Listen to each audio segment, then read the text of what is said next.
Hi guys, welcome to uh, demo 3 of this session performance testing using LoadRunner. This is the day 3 of the demo, and we have one more demo to go. So we'll get started as to where we have left off on day 2.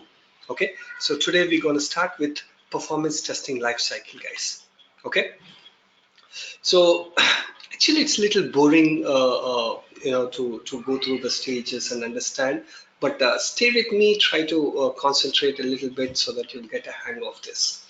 The people who have attended and all the people who are listening to the recorded videos, if you have done software testing, or people call it as manual testing or system testing, or any other testing, typically there is a life cycle for that. Let's say you're doing a system testing, it has its own life cycle. You're doing a system integration testing, it has its own life cycle. You're doing a security testing, it has its own life cycle. Similarly, performance testing has its own life cycle as well. And as a performance tester, it is imperative for you to understand all the stages of the life cycle. So stay focused here, and going forward, we will be bringing up a lot of topics wherein some way or the other, it is related to these life cycle stages. Okay. And most likely than not, some of the times they might ask this as an interview question as well. They might not ask the question directly as to what all the stages are there, but they might ask some indirect questions like, did you prepare the test plan, or who is supposed to prepare the test plan, or how long were you given to create the test scripts, so that they get the feeling as to whether you have worked in the industry or not. Okay, let's go through the stages. The very first stage is the requirement gathering stage. Okay, so you would gather the requirements, but the only thing is, whatever the requirements that you gather for performance testing is called non-functional requirements, or popularly call it as NFR. N stands for non, F stands for functional, R stands for requirements, NFRs. So it's a very popular abbreviated word that is used in the real-time performance testing world. Okay, so I would rather call this going forward as NFRs. So the first stage is NFR gathering, and you don't not only gather, but you do the analysis of it. Once you gather whether what the requirements that you've gathered makes sense, you need to gather more.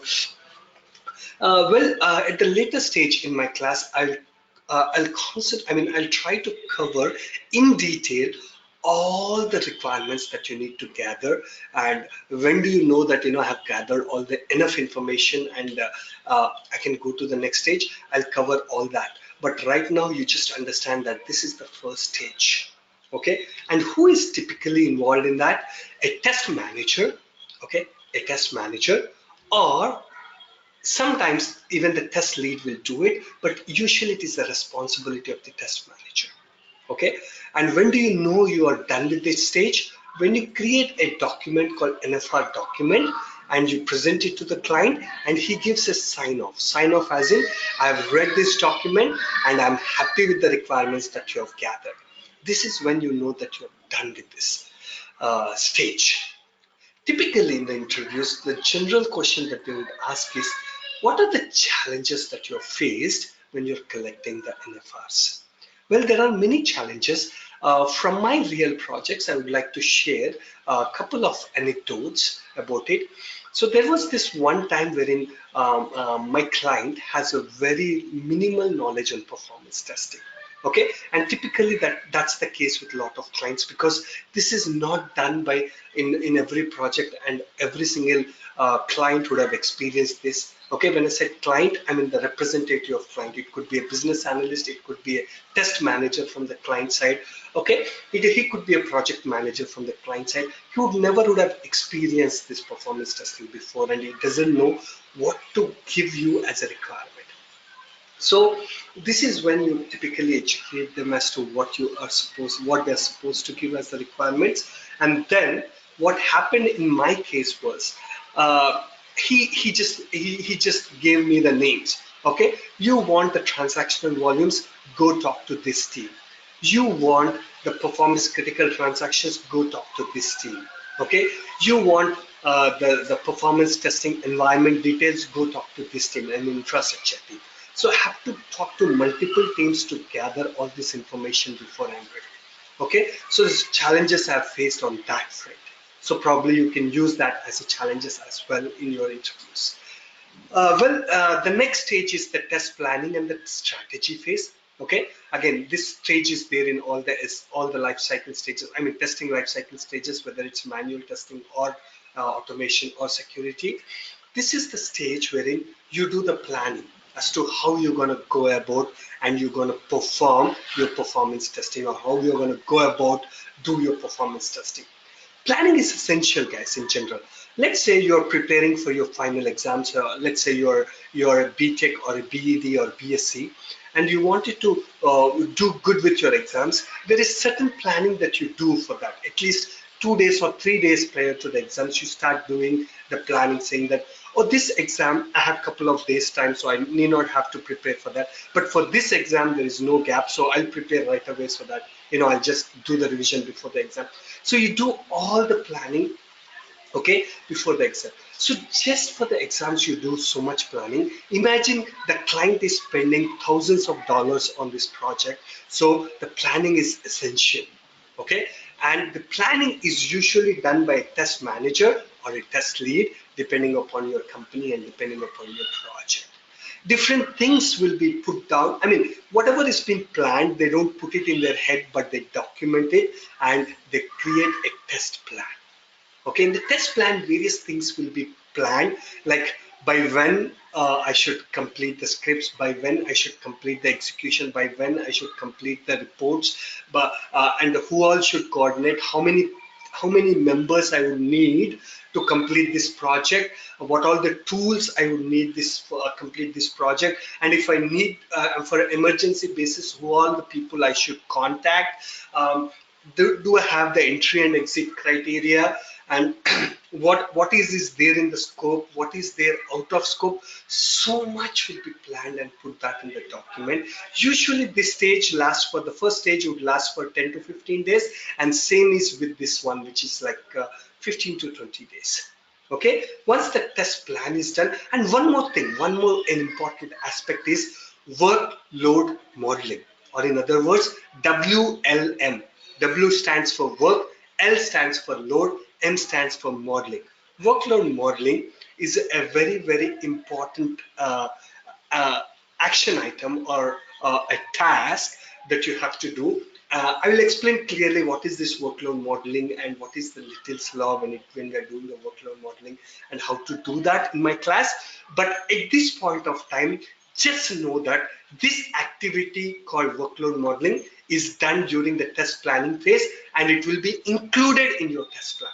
As long as you know that at this point of time, it is good. But what is this workload modeling, how to do this, we'll cover that in detail in my class. Going forward, the next stage is the test and design phase, test design and development phase. The very, very important activity as a part of this design and development is to create the test scripts.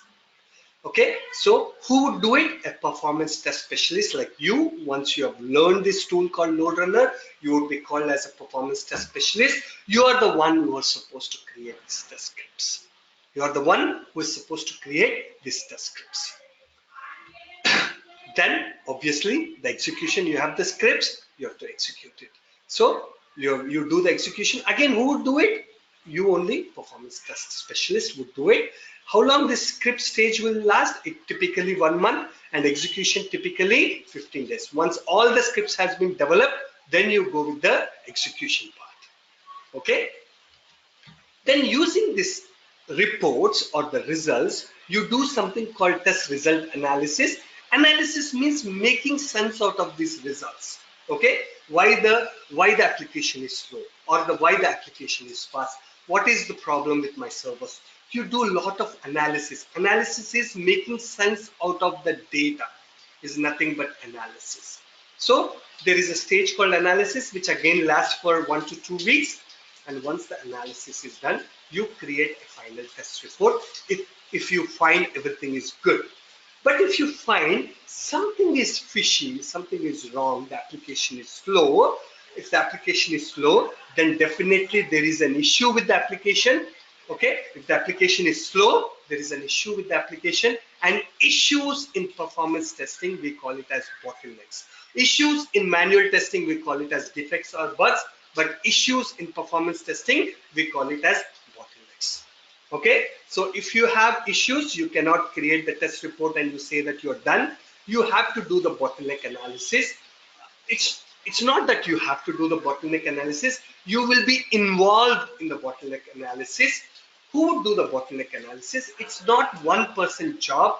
It is the whole team who has to work, who has to put the brains together. It's a teamwork.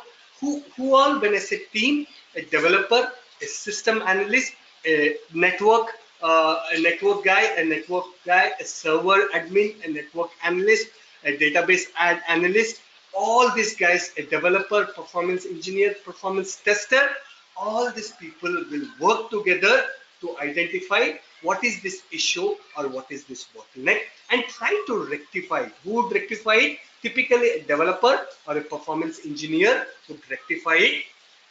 And then once it is rectified, you cannot say that, oh, I know this performance engineer, he has been there in the industry for a while, I trust him, I know he's doing a wonderful job, and let me go ahead and give it a go, and then let's go roll it into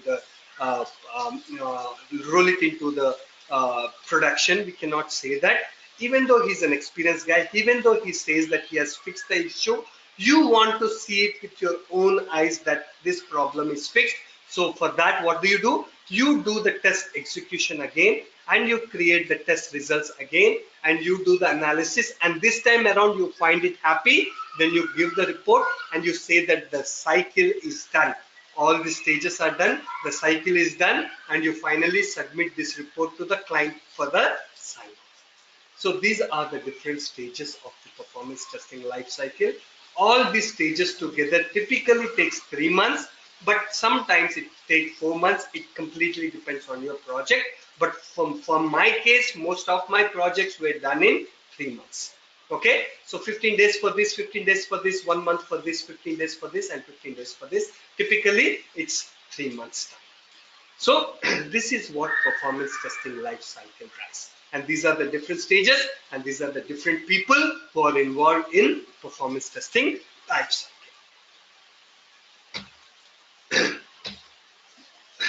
Now, we'll look at different performance testing tools available in the market and what all they support. Whenever we talk about performance testing, the next thing they talk about is protocols. Now is not the time to discuss what is a protocol and what is the significance of protocol when it comes to performance testing, but just understand that there are something called protocols. And look at this chart here. Okay, so there are different protocols here, and there are different tools out here. Okay, look at what all these tools will support which protocols. LoadRunner kind of supports all the protocols which are out there. No wonder it is the most popular tool out there, and typically 70 to 80% of the market is taken by this tool, which means that there are like 10 projects which are happening in the market. 7 to 8 projects are implemented by LoadRunner. That is a really huge number. Okay, so this is the tool which is best to get into this market called performance testing. That's what I would suggest. Not that you shouldn't learn the other tools, but to get into the market, LoadRunner is definitely a very good tool to get into the market. There are a couple of other flavors to LoadRunner as well. There is Performance Center and there is StormRunner Load. All of them are from Micro Focus as well. The LoadRunner is also from the Micro Focus as well. If you know LoadRunner, you can confidently say that you know Performance Center and StormRunner Load as well, because the difference is very, very minimal. The difference is 4 to 5%, wherein you will be able to learn that in probably a day or two, whatever that little difference is there. Okay. WebLoad is there, supports handful of protocols. Microsoft VSTS is from Microsoft. Silk Performer supports a lot of protocol as well, but these days it's not, it's losing its popularity. JMeter is picking up pretty well, and it's an open source tool. Open source tool as in it's free of cost. You can download it for free and use it. Your company, your managers can download it and use it for free. For anybody, it's totally free. So one of the reasons why it's becoming popular. Now, this course is about LoadRunner, obviously. So let's get into this thing called LoadRunner. Earlier, it was acquired by HP, so it was HP LoadRunner. Now, no longer it's HP LoadRunner. It is Micro Focus Loader.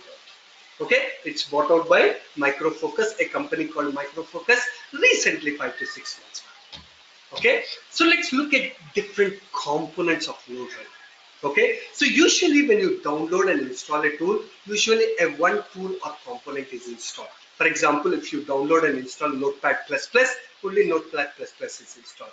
If you download and install a VLC player, only VLC player is installed. But there are certain things like if you install Microsoft Office, lot of tools are installed like Word, Excel, PPT, and all that.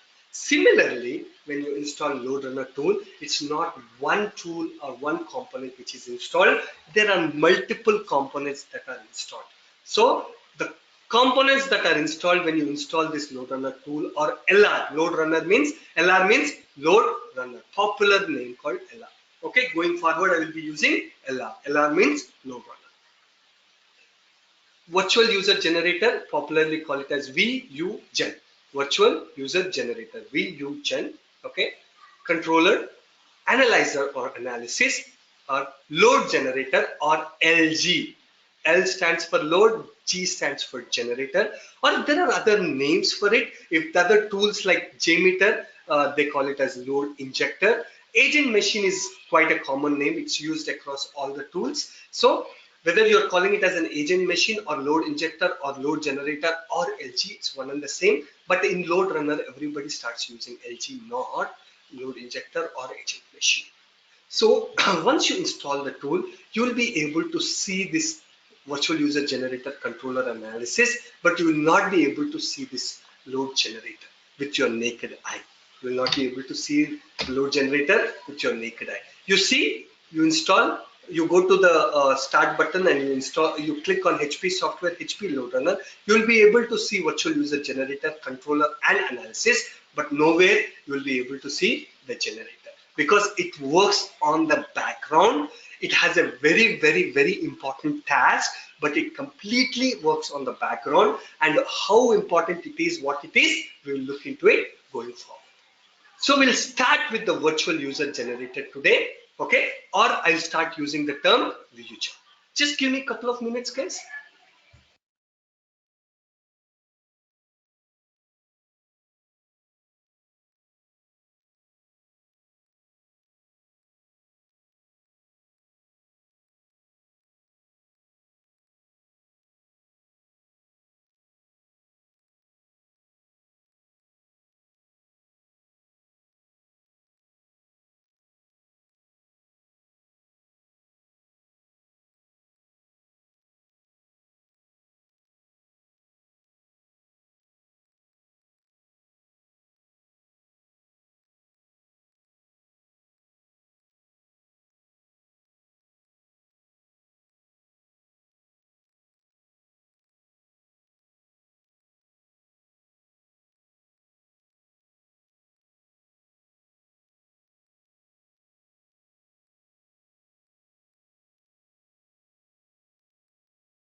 So there is some questions which has come in. Okay, so let me look into those questions before I go any further. Okay, Pankaj says can't see the slide, so I hope you are able to see that. Okay, yeah, it's fine now. Okay, will this video be uploaded today? I have seen day 1 and day 2 videos earlier, which is this day. This is day 3, but oh, she has left. It will be uploaded. Yes, it will be uploaded. Okay, the question has been already answered. um, this is day 3. Okay, thanks for video is uploaded. If so, please provide the link. Is there a difference between performance test specialist and performance test engineer? Preeta J has asked this question. Is there a difference between performance test specialist and performance test engineer? Yes. Okay, a performance test specialist, or in other words performance tester, is the one who will create the scripts, who will execute the scripts, who will take the reports and submit the reports. Okay, and sometimes you might be involved in the bottleneck analysis as well. But the performance test engineer completely works on the other side. His job is, if there is any bottlenecks, he has to come and modify or tune the system so that that bottleneck has been taken away. Bottleneck as in the issue which is causing the slowness, or the issue because of which the application is slow. In other words, we will identify if the application, the performance tester will identify if the application is slow or fast, and performance test engineer will make the application fast. Preeta, I hope I have answered that question.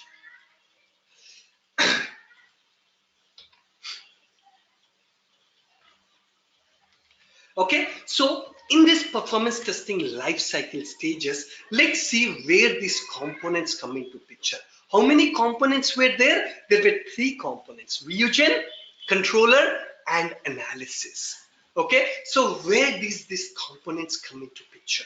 So the third stage, where you create the test scripts, we create the test scripts using VuGen. I've already told you, going forward, I'll be using the term VuGen, not virtual user generator. Okay, so the VuGen, which is the first component, is involved in the third stage of performance testing life cycle, and that is to create the test scripts. And the the test execution is done by the controller. Okay, so all the scripts that you have created here will be executed together using the controller, and you will have the test results, and these test results we will be analyzing these test results, and for that we use the component called analysis or analyzer. So the third stage for creating the test scripts, we use the VuGen. First stage for the text execution, we use the controller, and the fifth stage for the analysis part, for the test result analysis, we use the analysis component. This is how the three components will be used, okay, in the different stages of performance testing lifecycle. If you're wondering, where is my LG? I've told you that LG, or the load generator, is very important component. Where it will be used? It will be used during the test execution itself. It will help the controller for doing the test execution. How it will help the controller and all that, we will see in the next slides. So we will start with the first stage. We'll start with the first stage, which is the first component, which is the virtual user generator, or the VuGen. Okay, so we look at this. VuGen is the main component of the LoadRunner. Everything is a main component, but just because we are discussing about VuGen, let's call it as a main component. Okay, so, and this is to create the scripts we have just seen in our performance testing lifecycle stages. Okay, and how to simulate the user action on AUT. Any idea what is this AUT, guys? Any idea what is this AUT? Can somebody please answer? If you know, if you have heard about it. Some people call it as SUT as well. Okay, heard this term before, AUT or SUT? Wonderful, Ruxana. It is application under test or system under test. So the actions that you want to simulate on this AUT, that can be replicated using these scripts. And how you can create the scripts? Using VuGen. Okay, how and all that we'll see in the next slides. Okay, so first we'll understand why to create these scripts in the first place. Okay, just don't come to the understanding that we have to create the scripts. Let's understand why first. Why do we have to create the scripts? Okay. Okay, so if you have looked at my recorded videos or looked at my previous classes, okay, so performance testing is not done by the real users. It is not done by the real users. It is done by the virtual users. Virtual users means the machine generated users. The term virtual means not real. These are LoadRunner generated users, tool generated users. Okay, now this virtual users doesn't know how to log into the application. Okay, let's say the application under test is Gmail application. It doesn't know how to log into the Gmail application. It doesn't know how to check an email in the Gmail application. It doesn't know how to delete. He doesn't know how to delete all. He doesn't know how to compose. It doesn't know how to attach. The virtual user is, after all, a tool. Okay, it is a tool generated users. It doesn't know anything. You need to train it. You need to educate it. And to train it, to educate it, what do we need? We need the scripts. What do we need? This is the precise reason we need the scripts. So, as a performance tester, what do? We create a script, okay, with that functionalities. The functionalities are logging in functionality or check mail functionality, delete mail functionality, attach functionalities. You create the scripts for that, and once you create the scripts, okay, for example, let's say you have created a login script. You have created what? A login script. Now, if you execute the script, you should be able to log into the application. Then you can call that script as a login script. And performance tester needs to create that login script. Okay, what happens when you execute this login script? You will be logging into the application. Only then you can call it as a login script. If you create a check mail script, okay, when you execute the script, what happens? A mail will be checked. Okay, if you delete mail script, you create a delete mail script. If you execute the script, what will happen? A mail will be deleted. Only then you can call it as a delete mail script. Okay, so now let's say you have created a login script. Okay, now what you do as a performance tester, you assign this login script to the virtual user. Okay, again, this is not a real user, a virtual user. And the good thing about this LoadRunner is you can assign the same script to multiple virtual users. You can assign the script to the same script to multiple virtual users. The same script to multiple virtual users. And what happens, let's see. Okay, so let's say you have assigned this login script to virtual user 1 and login script to virtual user 2. What typically happens is the virtual user 1 will execute the login script. He will wait for some time. Right now, let's not give a name to this waiting time. Let's just call it as a waiting time. Then he will execute the next iteration or the same login script again. That's what we call it as next iteration. The virtual user 1 will execute the same login script, and again he will wait. He will execute the same login script. He will wait. He will continue to do that for however long you want. Not only virtual user 1, the virtual user 1 will be doing the same activity. He will be executing the same login script, wait for some time, same login script, wait for some time, same login script. This is what happens typically. But one thing I want you to keep in mind is with this VUGen, the component called VUGen or virtual user generator, we cannot execute with multiple virtual users. You can execute with only one virtual user. Okay, then why we are discussing at this point of time is I'm just letting you know the power of creating the script. Once we create the script, we can replicate this power. The power is so huge that the same script can be assigned to multiple virtual users, not just 2, but if you have 100 virtual users, you can assign the same login script to 100 virtual users, and all the 100 virtual users will be logging into the application. I just wanted to show you the power of creating the scripts. But is it possible by using this component called VUGen to assign it to multiple virtual users? No, it can be assigned to only one virtual user. Okay, for that you need a component called controller so that you can assign the script to multiple virtual users. For now, just understand that it needs virtual user generator or VUGen can execute the script only once. Okay, only with one virtual user, but it can run for multiple iterations too. So it can run for multiple iterations though, but it cannot be assigned to more than one virtual user. So it cannot be assigned to multiple virtual users, but it can run for multiple iterations. Okay, I've got a question. Let's see what that question is. Okay, can you also show how the script is applied to multiple virtual users in this tool? Definitely, Pankaj. We can do that. I'll demonstrate that for you when the time is right, and that can be done using the component called controller. Controller, which is the second component. Definitely, yes. Okay, so you see virtual user script. What is that virtual user script? The actions performed by the human users are recorded in the form of a script. Okay, are recorded in the form of the script. This script, when replayed back, emulate the real users performing the business action. So I know this sentence is little difficult to understand. So to make this sentence easy, I have created a slide. Let's look at this slide. How can I create the script? Okay, so for creating this script, we have discussed that we have created a login script, or we can create a login script. So how can we create this login script, or a delete mail script, or a check mail script?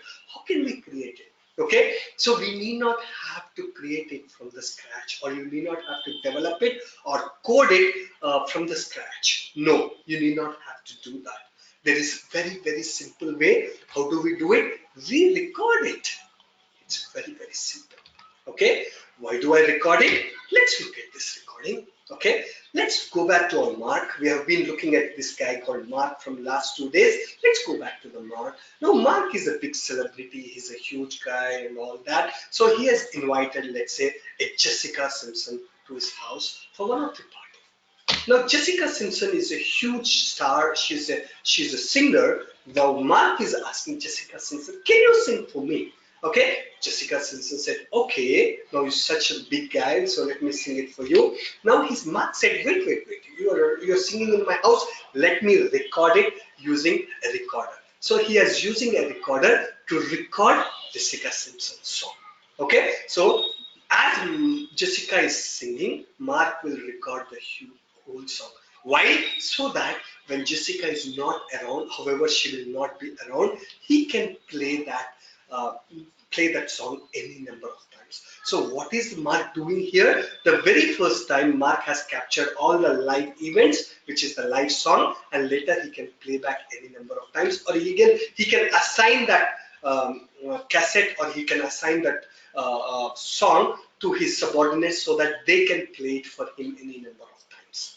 Okay. Similarly, the very first time VUGen, using the tool called VUGen, we will record the live events. Live events means we will on the application, we will log in on the live. I mean, on the application, we will log in, we will launch, we will log in, and we will log off on the application. On the direct application, we will do all those events or the pages. And while we are logging in, we will record using the VUGen. As Jessica is singing, while she's singing, you are recording it. While you are doing this event on the application live, like logging in, while you are logging in live, you will record using the VUGen. And when we play back, and then once the recording is done, you can play back any number of times. You can play back that script any number of times. So here, while Jessica is singing, you have recorded it. The recorded cassette or recorded file, you might have to do small enhancements, like taking away the background noise and adding some nice music to it or something. You can do a little bit of enhancements so that it looks professional. Here also, once the recording is done, you can make some enhancements, which is 10 to 15% of the work, which I will show you in the class. But 80% of the work is done to you by the VUGen itself, and that too using the recording. This is how you create the script, guys. It is not at all complicated. It is just easy to record the scripts using the VUGen. Okay. Now the next thing, I have some questions coming in. Let me see what question it is.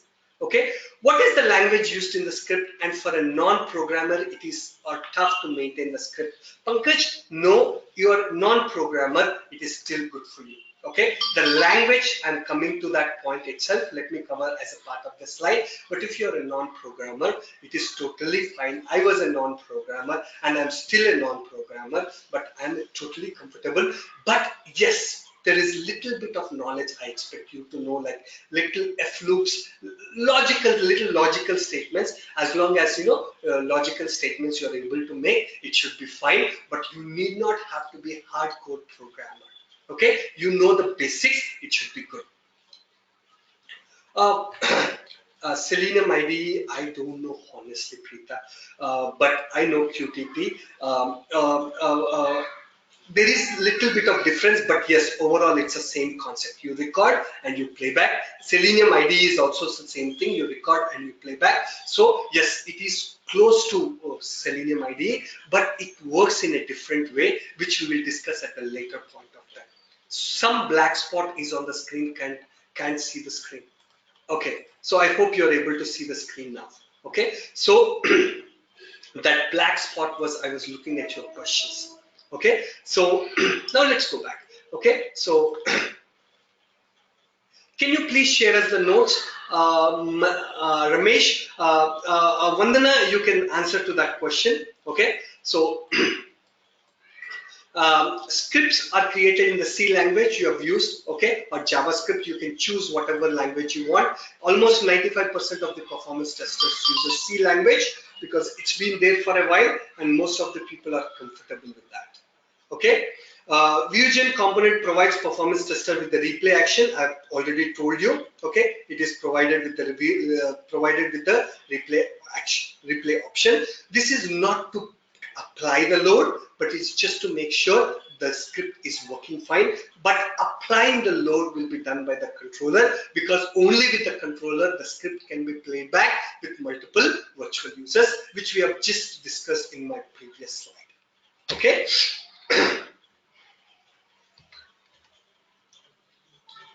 Okay, as I will reiterate the same thing, guys. Scripts are played back in the Vuegen not with the intention of applying the load, but just to make sure the script is working fine and there are no issues with that.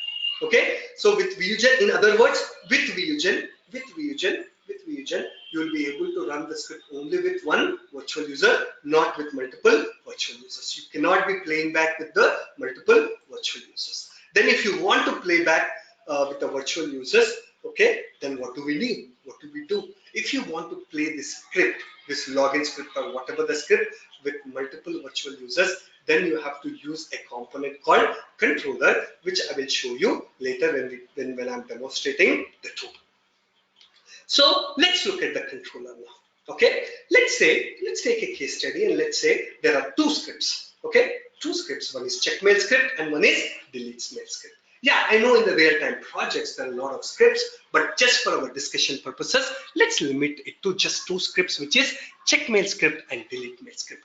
Okay, so what do we do as a performance tester? First, we create the scripts in the Vuegen and you play back the scripts separately in the Vuegen just to make sure that there are no debugging issues and everything is working fine.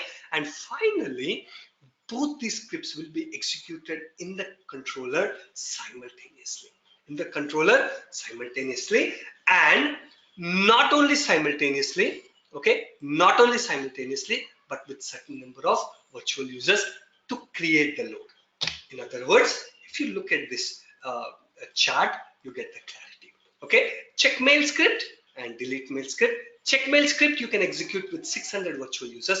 Delete mail script, let's say you're executing with 400 virtual users. So you see, you're not only executing the script with multiple virtual users, but you're executing the script simultaneously as well. Why we need to execute them simultaneously? Why can't we execute them separately? Well, in the real world, let's assume in India, the time right now is 8:14 p.m. Okay, in the real world at 8:14 p.m. in the Gmail application, let's say there are 1,000 users using this Gmail, concurrent users. Concurrent users means all these 1,000 users are using this Gmail application simultaneously at this point of time, which is 8:14 p.m. IST. Now, all these 1,000 users will not be doing the same thing. All the 1,000 users will not be just checking the mail. They will be doing whatever they like on the Gmail. Some of them will be checking the mail, some of them will be deleting the mail, some of them will be composing the mail, some of them will be checking the history, some of them will be changing the password, some of them will be changing the PIN. Different people will be doing different things in the real world, and that's exactly what we have to simulate in our performance testing world so that your results are as close to the real world as possible. And this is the reason why you create all those scripts: check mail, delete mail, compose mail, attach mail, change passwords, delete all, create folder, change theme. You create all those scripts and you don't execute them separately, but you execute them simultaneously together so that you create that scenario, you create that situation as if it is as close to the real world as possible, and that is possible only with a component called controller. And this is what happens in the fourth stage of PTLC, or performance testing lifecycle, which is the execution phase. Performance testing lifecycle, popularly call it as PTLC, guys. Popularly call it as PTLC. Okay, so as I've said, Controller is to control two things, number of virtual users and number of scripts. But if you watch carefully, okay, this first script you're executing with 600 users, and this 600 users are coming from an LG called LG1. What is LG, guys? Can somebody tell me what is an LG? What is an LG? Can somebody tell me? Okay, Pankaj, AUT or SUT is application under test or system under test. Pankaj, AUT stands for application under test or system under test. Now, tell me guys, okay, what is LG stands for? In the previous slides, I've told you what is an LG when I'm discussing about the different components of LoadRunner. I want somebody from the class to tell me. Okay, Ruxana, wonderful. It is load generator. Okay, it is load generator. Wonderful, Preeta. Okay, load generator. You see, I told you in the first stage of PTLC, load generator will be assisting the controller to do it. How it will assist, let's see. Okay, in this first script, you see, these 600 users, they are not coming from the controller, but these 600 users are coming from the LG called LG1, and these 400 users are coming from the LG called LG2. So there are 2 points that I'm making. You can have multiple LGs. You need not have to have one LG or one load generator. Depending upon the need, you can have any number of LGs. But how do we calculate these LGs? How many LGs you need? We'll look at that at the later point of time. Okay, so these LGs, okay, are the ones which will give these virtual users, okay, not the controller. And you can configure the LGs using the controller. You can configure the LGs as well, okay. And one more thing, this one, you see the checkmail LG, sorry, the checkmail LG and 600. This is a group. What do you call it? A group. So let's call this as a checkmail group, and this is the second group. We can call it as a delete mail group, or whatever the group that you want to give a name, you can give a name to it. Okay. And if you're wondering, can we have, and by the way, these multiple groups will make a test scenario. These multiple groups will make a test scenario. If you're coming from a manual testing world, a test scenario is completely different from you. A test scenario happens before you start creating the test cases. But here in the performance testing world, test scenario is completely 100% different from what it means in manual testing. A test scenario is a combination of multiple groups. Here, the combination of two groups makes the test scenario. If you're wondering, can a test scenario have more than two groups? If this is a question you have, certainly yes. Let's take a case study wherein you're doing a performance testing for a banking application, and you, as a part of it, you have created 50 different scripts for that. Okay, then definitely you have 50 different groups, and all these 50 groups will make the test scenario. All these 50 groups will make the test scenario. So we have already discussed in the controller why simultaneously, not separately, because you want the scenario to be as close to the real world as possible. Okay, we have already discussed this. Okay, so controller, let's quickly look at the sample case study for a banking application. Okay, so let's say as a performance tester, you have created 50 different scripts. I have a question coming in. Let me quickly take that question. Wonderful. Pankaj has asked a question which is very valid at this point of time. Is there any limitation for view generation based on the license types? Users, I believe when he said view, users, okay, based on the license types, definitely Pankaj. Okay, so the question is there a limitation on the number of virtual users? Yes, it depends upon how many virtual users you have a license for. Let's say you have bought the license for 1000 users, so the maximum users that you get is 1000. Let's say your users license is 2000, the maximum users that you can get is 2000. So it totally depends upon the license, and also the LG capacity as well, which we will discuss later. Okay.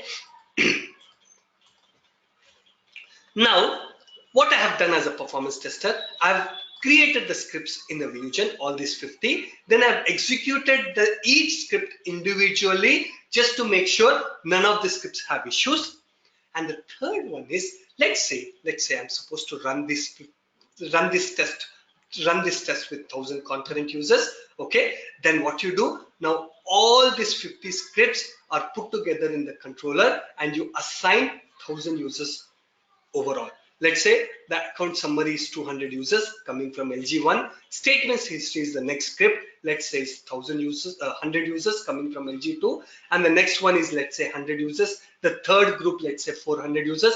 When we add all of them, it will give 1000 users, and all these 1000 users together, the scripts will execute at once. Will execute at once, and finally, we make sure that the response times are under the SLA. Once the whole test is done, as a part of the fifth stage, which is the performance analysis stage, we make sure that the response times, which I'll discuss at the later point of time, what is response times. But in other words, at this point of time, let's assume that response times means how fast or how slow the application is. Now you will check how fast or how slow the application is, and the SLA means service level agreements, which is given by the client to you, saying that this is how fast my application is. Now the test is done, you will check, is the application as fast as your client expected it to be, or in other words, it is under the SLA or not. If it is under the SLA, you're all happy, you create the final report and you close it. If it is not, this is when you have to identify the bottlenecks and have it fixed by a performance engineer. Okay, have it fixed by a performance engineer. Okay, so we'll discuss the other points at the later point of time. Okay, on the demo session 4, we'll discuss about the later point of time. Okay, so here is when we will stop. I'll take any questions you have at this point of time. Okay, so any questions for me, guys? So we are closing the demo session 3. If you have any questions at this point of time, you can ask me. Okay, I think I've been answering as and when the questions are coming in. Pankaj has one more question. I've used a tool called Fiddler for throughput and performance monitoring of the queries, page load, etc. Where can we do this in the LR? Okay, so with the tool called analysis, okay, we will be able to check the throughput and we'll be able to monitor the different counters like CPU utilization, memory utilization, disk utilization, and all that. Okay, the page load time and the response times, all that we'll be able to do it with the final component called analyzer or analysis. Okay. Next, Preeta has asked a question. If we did mistake like number of virtual users change from 100 to 200, what will happen? Okay, so Preeta, they spend hundreds and thousands of dollars on this project. Okay, so the expectation is you don't do as simple mistake as that. Okay, so the first thing in the report that you do is they check, have you applied the appropriate load or not. Okay, even for you, if you didn't apply the appropriate load, you do one more test. What's a big deal? Accidentally, instead of 100, because of your misunderstanding, you did a test with 200. It's all fine. You go back and do the test with 100 again, and you produce the results of your test 2, which is with 100. Now, taking your question, what would happen if you are supposed to test with 100 and you are doing the test with 200? Okay, most likely what would happen is, there is a bike and the bike can withstand only 2 people. Now, just for testing purposes, instead of 4 people, instead of 2 people, you put 4 people on it and you're doing the test right. What would happen in the worst case? The performance of the bike would not be as you have expected. The bike is designed for 2 people. You have to test it with 2 people to check if the bike is good or not, the performance is good or not. Now you are accidentally checking with 4 people. What would happen in the worst case? The performance will be bad. But the company will not do anything for it because they said the bike is for 2 people. Here also, the application is developed for 100 people, 100 users. Now you are testing with 200 users. Definitely you are doing the wrong testing. And most likely what would happen is the performance or the application will be slow. And even the application is slow and you have reported it to the developer, what they will do is, you have tested with the wrong load, you go back and test with the right load. They will not fix the bottleneck. They will not consider that as a bottleneck. They will not consider that the application is slow because the application is developed for 100 users, not 200. So your test is wrong. You have to go back and do the test again. I hope, Preeta, I have answered that question. Any more questions coming in?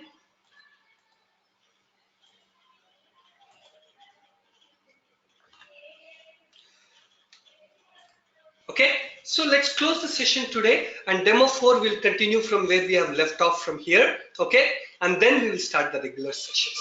Thank you, thank you for joining me, guys. I hope you have enjoyed the session, and see you in my next demo class. Bye bye. Take care.